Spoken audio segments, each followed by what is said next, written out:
नाशिक रोडवर city link बस स्थानक असून या ठिकाणी शहराच्या बाहेर जाण्यासाठी देखील अनेक एसटी महामंडळाच्या बस मोठ्या प्रमाणात येतात। एवढेच नव्हे तर नाशिक रोड बस स्थानकाच्या बाजूलाच रेल्वे स्टेशन असल्याने या ठिकाणी राज्य परराज्यातून प्रवाशांची रोजच वर्दळ असते। एसटी महामंडळाच्या बसेस व शहरात जाणाऱ्या महानगरपालिकेच्या सिटी लिंक या दोन्ही बसचे बस स्थानक एकाच ठिकाणी असल्यामुळे चालकांना देखील बस बाहेर काढण्यासाठी तारेवरची कसरत करावी लागते। अनेकदा महानगरपालिकेच्या सिटी लिंक बस व एसटी बस स्थानकाच्या बाहेर जाण्यासाठी थेट रिक्षा स्टॉपच्या डिव्हायडर पर्यंत येताना बस धडकतात।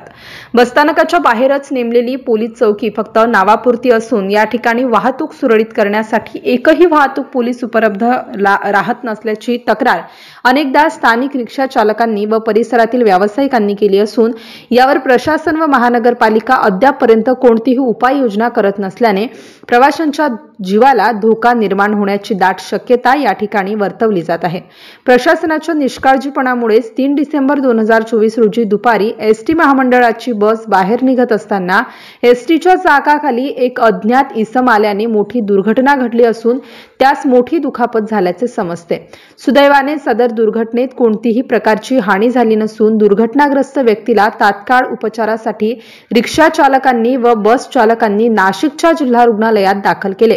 मात्र जखमी झालेल्या व्यक्तीच्या मागे पुढे कोणी नसल्या कारणाने त्याला लावारिस पद्धतीने रुग्णालयात दाखल करून चालक हा आपल्या कामाला रुजू झाला आहे। यामुळे नागरिकांमध्ये संताप व्यक्त करण्यात येत आहे। MCN न्यूज मराठीकरिता मुक्ताराम बागुल, नांदगाव।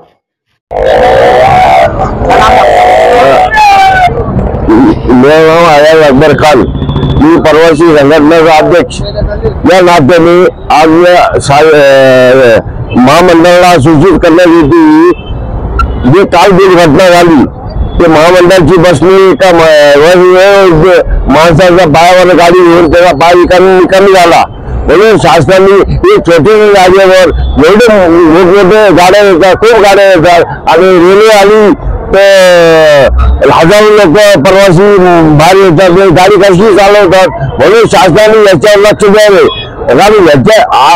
कारण काल एवढी घटना झाली याच्यापुढे मोठी घटना व्हायला नको म्हणून आमचा निवेदन आहे महाराष्ट्र महामंडळाने याच्यावर लक्ष द्यावं। छोटी जागा एवढे 20 गाड्या येतात, लोक ड्रायव्हर कसे चालवतो हे कधी गाड्या कमी नाही केली या पर्यायी जागा मोठी घेतली नाही तर आम्ही याच्यावर आंदोलन करणार आहे।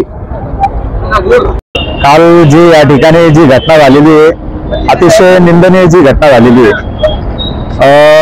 महामंडळाच्या या ठिकाणी महामंडळाच्या बसने एका वयोवृद्ध इसमाला या ठिकाणी बसच्या चाकाखाली आल्यामुळे त्याचा पाय गेलेला आहे। या ठिकाणी सिटी लिंकच्या ज्या बसेस उभे राहतात यांना पुरेसा या ठिकाणी थांबा नसल्यामुळे यांच्या कमीत कमी 15 ते 16 ते 20 बस या कंटिन्यू या ठिकाणी उभे राहतात आणि सिटी लिंकचे बस असताना सुद्धा महामंडळाच्या सुद्धा या ठिकाणी बसेस येतात, त्यामुळे त्यांना सुद्धा कुठेतरी अडथळा होतोय।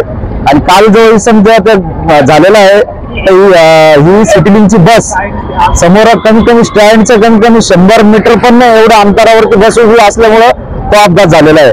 मला एवढं सांगायचं आहे त्या प्रशासनाला की आपण या ठिकाणी ज्या सिटी लिंकच्या बसेस आहे यांना किती परवाना दिलेला आहे या ठिकाणी थांबण्याचा आणि महामंडळाच्या बसना किती दिलेला आहे।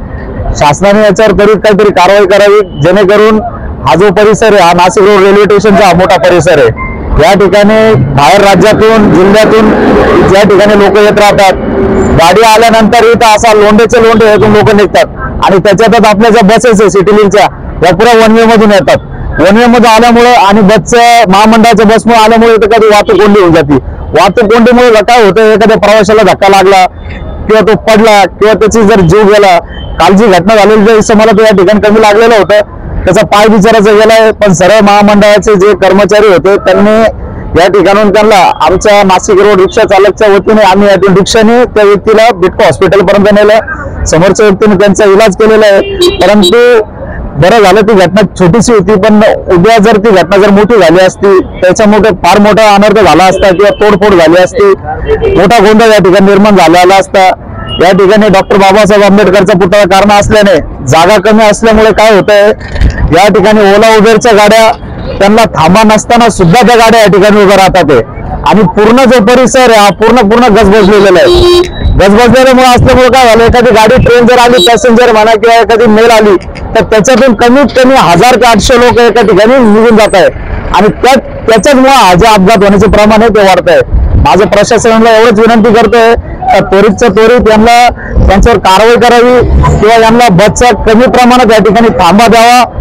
माझी एवढी विनंती आहे. मी नाशिक रोड रिक्षा चालक संघटनेचा या नालंदा स्टेशनचा अध्यक्ष आहे. आमच्या युनियनच्या तर्फे युनियनचे अध्यक्ष सनीभाऊ वाघ, नयनाताई वाघ व किशोरभाऊ खरताळे व या ठिकाणी सर्व पदाधिकारी यांच्यामुळे मी प्रशासनाला एवढीच विनंती करतो तर सर, ह्या ज्या बसेस आहे यांना कमी प्रमाणात थांबा द्यावा व या ठिकाणी काहीतरी पोलीस प्रशासन या ठिकाणी आपली जी चौकी आहे त्या ठिकाणी आम्ही वारंवार प्रशासनाला देऊन ट्रॅफिक चालकांना निवेदन देऊन त्यांनी सुद्धा एकही कर्मचारी या ठिकाणी त्यांचा उपलब्ध नसतो.